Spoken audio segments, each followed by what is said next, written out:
మీరు కోపండి అంటే ఒకటి చెప్పనా? నీపై నేనెందుకు కోపడతాను సీత? ఏంటో చెప్పు.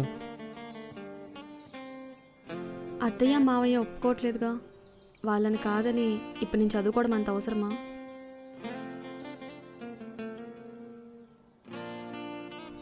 అంటే వాళ్ళు చెప్పేది కూడా మన మంచి కోసమే కదా. మన పెళ్ళికి కూడా ఇంట్లో ఒప్పుకోలేదు సీత. అలాగని వాళ్ళ మాట వినుంటే ఈరోజు మనం ఇలా ఉండేవాళ్ళమా?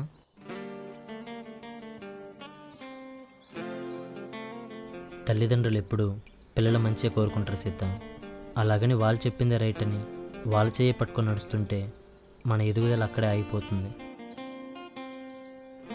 నిజమే, కానీ నా కోసం మీరు మాటలు పడ్డం నాకు నచ్చట్లేదు. ఇవి నీకు కొత్తేమో సీత. ఎదిగిన కొడుక్కి నాన్న దగ్గర ఇప్పుడు చివాట్లు పడుతూనే ఉంటాయి. అయినా నా పిల్లం కోసం నేను కష్టపడకపోతే ఇంకెవరు కష్టపడతారు చెప్పు.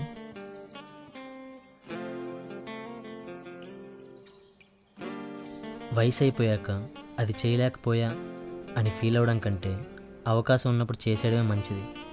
సో పిచ్చి పిచ్చి ఆలోచన పెట్టుకోకుండా ఎంట్రన్స్ ఎగ్జామ్ పైన ఫోకస్ చేయి.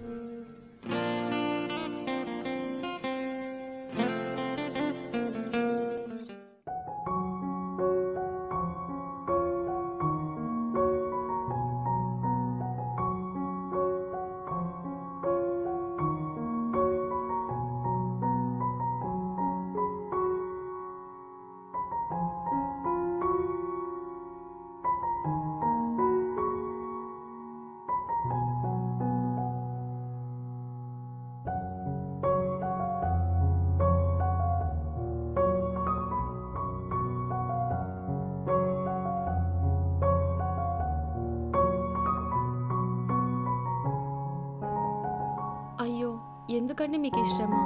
ఏం పర్లేదు సీత, నువ్వు జాగ్రత్త చదువుకో.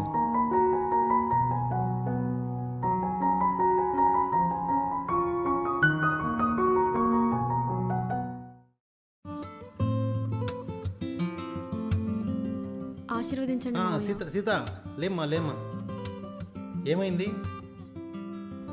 నాన్న, సీత ఎంట్రన్స్ ఎగ్జామ్లో క్వాలిఫై అయింది. యూనివర్సిటీలో ఫ్రీ మెడికల్ సీట్ వచ్చింది. నాకు తెలుసమ్మా నీకు టాలెంట్ ఉందని. నా కోడలు బంగారం. అబ్బో, మరి ఆ రోజు ఏదో అన్నారు. సర్లేరా, మీ భవిష్యత్తు పైన భయం తప్ప మీ కోరికలు తీర్చాలని మాకు మాత్రం ఉండదా ఏంటి?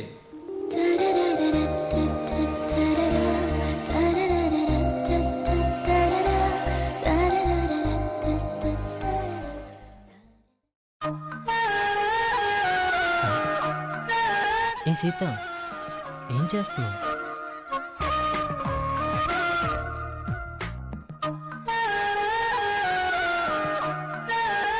సీత, ఏమైంది? ప్రతి మగాడు విజయం వెనకాల ఒక ఆడది ఉంటుందో లేదో తెలియదు, కానీ ఒక అమ్మాయి అనుకున్నది సాధించాలంటే తన వెనకాల అర్థం చేసుకునే మగాడు ఉండాలి. మీరే లేకపోతే ఇదంతా జరిగేదే కాదు. నిజంగా మీలాంటి భర్త దొరకడం నా అదృష్టం. ఓసిన పిచ్చి సీత, ఏదో నేను ఎగ్జామ్ రాస్తే నీకు సీట్ వచ్చినట్టు చెప్తున్నావు. నీకు ఇంట్రెస్ట్ ఉంది, కష్టపడి చదివి ర్యాంక్ తెచ్చుకున్నావు. అమ్మాయిల కోసం అబ్బాయిలు ఏం చేయక్కర్లేదు సీత. వాళ్ళకు అడ్డు రాకుండా పక్కన తోడుంటే చాలు. అయినా ఏంటి పిచ్చి పనులు, కాళ్ళ మీద పడ్డం, ఏడవడం? ఇది 2024 సీత, 1980s కాదు. స్ట్రాంగ్ ఉండాలి మీరు. భర్త కాళ్ళ మీద పడితే తప్పేంటి? ఇది మన సాంప్రదాయం. మన సాంప్రదాయాన్ని మనం గౌరవించాలిగా.